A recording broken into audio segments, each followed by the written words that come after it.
आप पलवल में सक्रिय हैं, कई समस्याओं से जूझ रहा है पलवल। अक्सर लोग बता में आपको शिकायत भी करते होंगे कि यहाँ पर ये समस्या है, यहाँ पर ये समस्या है, तो कैसे पार नैया होगी आपकी ज़िले में? देखिए, समस्याएं तो हमेशा से रही हैं और समस्याओं का निवारण भी होता रहा है। निरंतर रूप से भारतीय जनता पार्टी की सरकार, अगर आप पहले के पलवल को देखें, पहले के हरियाणा को देखें और आज की अगर आप हरियाणा को देखते हैं और पलवल को देखते हैं तो बहुत ही बदलाव हो चुका है। आज पलवल के चारों तरफ इंफ्रास्ट्रक्चर जिस मजबूती से विकास के लिए एक कहते हैं ना साधन मुहैया कराने की ज़रूरत होती है, और कहते हैं सड़कों से ही और इंफ्रास्ट्रक्चर से ही उस इलाके का विकास होता है। आज KGP, KMP, Baroda express highway, जेवर से कनेक्टिविटी, जो एयरपोर्ट आ रहा है, पलवल की कनेक्टिविटी सबसे बहुत अच्छी है और मुझे पूरा विश्वास है पलवल आगे बढ़ता जाएगा। जहाँ तक छोटी मोटी समस्याएं हैं, हमारा प्रशासन, हमारी नगर परिषद से भी देखें और हमारे विधायक जी भी देखें और हमारी हरियाणा सरकार से, प्रदेश की सरकार से देखें, तो सब पूरी तरीके से हमेशा कोशिश में रहते हैं कि जो भी समस्याएं उनके सामने आती हैं उनको दूर करके जनता को एक स्वच्छ प्रशासन दिया जा सके, जिसमें कि जनता की सुनवाई हो, किसी के खिलाफ दुर्भावना से कोई कार्य ना हो, किसी को तंग करने की नीयत से, चाहे वो पक्ष में हो चाहे विपक्ष में हो। ये सरकार सबकी सरकार है, इस नीयत से काम कर रही है। पूर्ववर्त की सरकारों की तरह नहीं, जो कि लोगों पर झूठे मुकदमे बनाया करती थी या किसी को अनर्गल तंग किया करती थी। आज बड़ा राम राज्य जो हमारी एक सरकार का जो दूसरा है, एक तो राष्ट्र प्रथम और दूसरा जो हमारी सनातन संस्कृति को एक बार पुनः सबसे आगे लेकर चलना है। लोगों का इस संस्कृति में पूरा विश्वास है और राम राज्य की जो कल्पना सब पहले किया करते थे, आज 550 वर्षों के बाद जो अयोध्या जी में आपने देखा, हमारे राम लल्ला जी की प्राण प्रतिष्ठान, उनकी मूर्ति का भी किया गया। लोगों को पूरा विश्वास है कि मोदी जी के नेतृत्व में पूरे देश में व हमारे मनोहर लाल जी के नेतृत्व में हरियाणा में जिस प्रकार राम राज्य को कायम करने के लिए जो कार्य किए जा रहे हैं, एक बार पुनः जनता उनमें विश्वास व्यक्त करेगी और हरियाणा में पुनः एक बार भारतीय जनता पार्टी की सरकार बनेगी। लेकिन आपकी जीत की राह में रोड़े अटका रही है आम आदमी पार्टी। कांग्रेस के साथ गठबंधन हो गया है उनका। हरियाणा की 10 में से 1 सीट कुरुक्षेत्र पर आम आदमी पार्टी लड़ेगी, बाकी 9 पर कांग्रेस लड़ेगी। चंडीगढ़ की भी कांग्रेस लड़ेगी जी। दिल्ली में 3 पर कांग्रेस है तो 4 पर आप लड़ेगी। 4-3 का फैसला हुआ है कांग्रेस और आम आदमी पार्टी में दिल्ली में। क्या कहेंगे? तो आपके लिए खतरे की घंटी है एक। देखिए, आप अगर आप खुद देखेंगे, आप इसका आकलन करेंगे स्थिति का, तो बड़ी हास्यास्पद ये स्थिति है। मुझे तो बड़ी हंसी आती है देखकर कि एक स्टेट में तो कांग्रेस और आम आदमी पार्टी समझौता कर लेती है और जो दूसरी स्टेट कांग्रेस है, जहां पर आम आदमी पार्टी सरकार में है और कांग्रेस मुख्य विपक्षी दल है, वहां पर वो समर्थन एक दूसरे का ना करके एक दूसरे के खिलाफ चुनाव लड़ने जा रहे हैं। तो इनकी कोई विचारधाराओं का कोई समझौता नहीं है। ये जो मिलन है इनका, ये तो सिर्फ चुनावी मिलन है और जनता इस बात को अच्छी भांति समझती है। जहाँ तक हरियाणा की आपने बात करी कि हरियाणा में 1 सीट पर लड़ेगी आम आदमी पार्टी, हरियाणा में तो आम आदमी पार्टी का कोई आधार ही नहीं है, ना इनका कोई संगठन है। और अब कांग्रेस का देखें, कांग्रेस का पार्टी का भी हमारे हरियाणा में कोई संगठन ये भी नहीं बन जा रहा। इतना टाइम हो गया उदय भान जी को प्रदेश अध्यक्ष बने हुए, लेकिन आज पलवल की अगर हम बात करें तो पलवल में इनका कोई संगठन नहीं है। इसीलिए इनके जो समझौता जो इनके बीच हुआ, जनता भली भांति समझती है कि ये तो दोहरे चरित्र वाले लोग हैं, इनकी कोई विचारधारा भी आपस में मैच नहीं करती।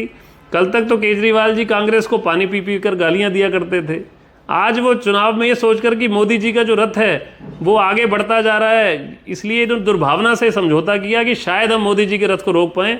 लेकिन भूटानी जी, मैं आपको बताना चाहता हूँ, भारतीय जनता पार्टी प्रचंड बहुमत के साथ अब की बार 400 पार के जो नारा है उसको पूरा करते हुए भारतीय जनता पार्टी की सरकार पूरे देश में बनने जा रही है। और ऐसे छोटे मोटे जो समर्थन, ये जो समझौते हो रहे हैं, ये कोई इनको मैं रोड़ा नहीं, इनको तो मैं तिनका भी नहीं मानता इस अभियान के आगे। आप कह रहे हो कि पाली पीपी का कोसते थे आम आदमी पार्टी वाले कांग्रेस को, या कांग्रेस वाले कोसते थे आम आदमी पार्टी को। केंद्रीय मंत्री, गृह मंत्री अमित शाह नीतीश कुमार के बारे में कहा करते थे जब वहाँ पर जाते थे बिहार में, तो नीतीश कुमार के लिए पार्टी में कोई जगह नहीं है। बात करें महाराष्ट्र की पूर्व मुख्यमंत्री अशोक चौहान, उनको भी पार्टी में शामिल कर लिया, जब कोई स्कैम में उनको आप लोग शामिल बताते थे। देखिए, जहाँ तक बात आपने नीतीश जी की करी, नीतीश जी पहले भी एनडीए का पार्ट रहे हैं और ज़्यादा समय जो उनकी सत्ता रही भारतीय जनता पार्टी के साथ मिलकर भी रही। लेकिन बीच में हाँ, वो थोड़े टाइम के लिए उनका कुछ डिस्ट्रैक्शन हुआ और वो लालू यादव की पार्टी के साथ वहाँ जाकर उनका समझौता भी हुआ, लेकिन उनको अपनी गलती का एहसास हुआ जब थोड़े टाइम उनके तेजस्वी जी के साथ वहाँ पर उनकी सरकार चली मिलकर, तो उन्हें एहसास हुआ कि नहीं, उनसे कुछ गलती हुई होगी और ये प्रदेश के हित में नहीं होगा। इसीलिए उन्होंने अपनी गलती को सुधार करते हुए पुनः भारतीय जनता पार्टी की जो नीतियाँ हैं उसके साथ आस्था व्यक्त करते हुए उससे समझौता किया, और आज आप देखिए वहाँ पर पुनः भारतीय जनता पार्टी की सरकार है, और अभी बिहार प्रदेश में दोबारा चुनाव होने जा रहे हैं। आपको वहाँ पर भी उसका परिणाम दिखेगा कि किस प्रकार भारतीय जनता पार्टी वहाँ भी बहुमत प्राप्त करेगी। अभी आपने कहा संगठन नहीं है कांग्रेस का, उद्यमान आज तक संगठन नहीं बना पाए, कई साल, 1.5 साल 2 साल हो गए उनको अध्यक्ष बने हुए। जी, हमने पूर्व मंत्री करण सिंह दलाल से सवाल किया था कि आप तो लोकसभा चुनाव की तैयारी कर रहे हो, अगर टिकट आपको मिलती है आप जीत का दावा भी कर रहे हो, संगठन तो है ही नहीं आपका। उन्होंने कहा जी संगठन की जरूरत ही नहीं है, हम तो भाजपा को चारों खाने चित कर देंगे और 11-12 बजे तक 4-4.5 लाख वोटों की जीत से अंतर भी करेंगे, चाहे पार्टी में बीजेपी में कोई कैंडिडेट हो। हमने नाम गिनवाए थे उनको, तो उन्होंने कहा चक्के शपाल गुजर हो, चाहे विपुल गोयल हो जी, या फिर राजेश नागर हो पार्टी के कैंडिडेट। देखिए उनके जो बयान है विरोधाभासी बयान होते हैं हमारे दलाल साहब के।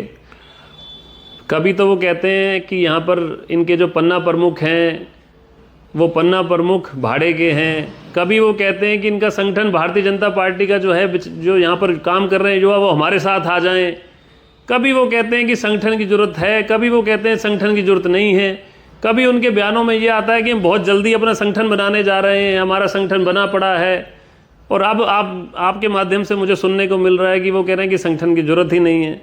तो ये तो बात एक जो राजनीति में या हार जीत को लेकर कहा था, इसमें संगठन की ऐसी कोई बात नहीं है, बिना संगठन के भी हम चुनाव जीत जाते हैं। देखिए संगठन की जरूरत हार जीत में ही, अगर संगठन की जरूरत नहीं होगी तो और कहाँ होगी। संगठन के माध्यम से ही तो व्यवस्थित रूप से काम होता है। संगठन में ही तो जो पार्टी के पदाधिकारी होते हैं, पार्टी के कार्यकर्ता होते हैं, वो नीतियां बनाकर बूथ पर जाकर मैनेजमेंट कर चुनाव में आगे जाकर अपने आप जनता के सामने अपनी पार्टी की नीतियां रखते हैं, बताते हैं कि हमारा क्या मोटिव है, क्या एजेंडा है। जब उनका संगठन ही नहीं होगा तो पार्टी के बारे में पार्टी क्या नीतियां लागू करेगी, आने वाले चुनाव में वो जनता के लिए क्या वादे करने जा रहे हैं, कैसे पूरा करेंगे। तो मेरी समझ में तो जहाँ तक मेरा विचार है, मेरे को तो ऐसा महसूस होता है कि संगठन के दम पर ही जीत कोई भी पार्टी अर्जित करती है। और मुझे बड़ा फक्र होता है कहते हुए, भारतीय जनता पार्टी आज एक ऐसी पार्टी है जिसका पूरे विश्व में सबसे बड़ा संगठन है, और इस संगठन के माध्यम से ही भारतीय जनता पार्टी चुनाव जीतने जा रही है आगे।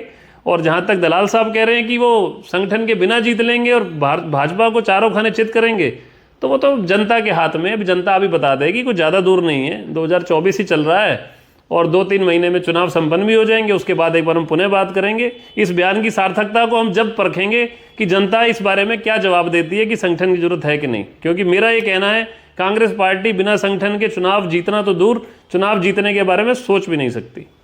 कुरुक्षेत्र से सीट मिलने के बाद आम आदमी पार्टी के स्टेट वाइस प्रेसिडेंट अनुराग ढांडा ने कहा है कि न्याय की लड़ाई कुरुक्षेत्र से होगी शुरू। भगवान श्री कृष्ण ने भी कुरुक्षेत्र में किया था, पांडवों और कौरवों की जब लड़ाई हुई थी। जी देखिए, ऐसा है, आज कांग्रेस पार्टी के पास लोकसभा में मोदी जी के जो इतना भारी, मोदी जी को बहुमत मिल रहा है, मोदी जी को इतना प्यार लोगों से मिल रहा है, समर्थन मिल रहा है, कांग्रेस पार्टी के पास तो चुनाव लड़ने के लिए पूरे कैंडिडेट ही नहीं है। इसीलिए उन्होंने आम आदमी पार्टी जैसी ऐसी पार्टी को एक सीट हरियाणा में दी, जो कि सबको पता है कि आम आदमी पार्टी का हरियाणा में कोई खास अस्तित्व नहीं है। अभी पीछे हमारे पलवल में भी नगर परिषद का चुनाव हुआ, आम आदमी पार्टी को अगर देखें तो आम आदमी पार्टी चौथे नंबर पर थी, लेकिन 10,000 वोट ले गई थी, मान लिया मैंने, लेकिन चौथे नंबर पर थी। चौथे नंबर पर जो पार्टी थी, और हरियाणा में और जगह भी खड़े हुए, उनका कोई अस्तित्व नहीं था, कोई उनका कोई आगे ऐसे कोई उनको कोई विजय नहीं मिली। और कांग्रेस पार्टी इतनी पुरानी पार्टी होने के बावजूद आज उनको एक टिकट आम आदमी पार्टी को देनी पड़ रही है। तो इनकी विवशता तो उससे सामने आ रही है कि किस प्रकार ये दोनों पार्टियां विवश हो चुकी हैं, और ये हार को तो पहले ही मान चुके हैं कि ये चुनाव हार चुके हैं। इसीलिए एक सीट देकर कुरुक्षेत्र में अब ये कह रहे हैं न्याय की लड़ाई वहाँ से चलेगी। कभी तो न्याय की लड़ाई के नाम पर इनके जो राहुल गांधी जी इनके नेता हैं वो जगह जगह घूम रहे हैं, लेकिन उनको वहाँ भी समर्थन नहीं मिल रहा। और आज ये बात करते हैं कि कुरुक्षेत्र से न्याय की लड़ाई शुरू करेंगे। तो मैं तो ये बताना चाहता हूँ कि जो चुनाव लड़ने के लिए अब तक पहले कभी उन्होंने संघर्ष किया हो कुरुक्षेत्र की जनता के लिए, कुरुक्षेत्र की जनता की आवाज़ उठाने के लिए, कभी कोई ऐसा व्यक्ति इनकी पार्टी में कभी उभर कर सामने भी आया जिसने कि कभी वहाँ पर कोई लड़ाई लड़ी हो जनता के हितों के लिए? तो ये त्यौहार के बीच में भारतीय जनता पार्टी के जिला उपाध्यक्ष राजीव कत्याल एडवोकेट, हमने कई मुद्दों पर चर्चा की, उसका बखूबी जवाब भी दिया। हमारा तो आपसे अनुरोध है कि हमारे इस चैनल को आप लाइक करें, फॉलो करें, कमेंट बॉक्स में जाके एक प्रतिक्रिया दें, इस लिंक को ज़्यादा से ज़्यादा शेयर भी कर दें। धन्यवाद, क्योंकि वोकल फॉर लोकल के लिए आपका इतना सा सहयोग हमें ज़रूरी है। मेन स्ट्रीम मीडिया के मुकाबले में आपका अपना चैनल केवल आप ही के सहयोग से आगे बढ़ सकता है। जय हिंद।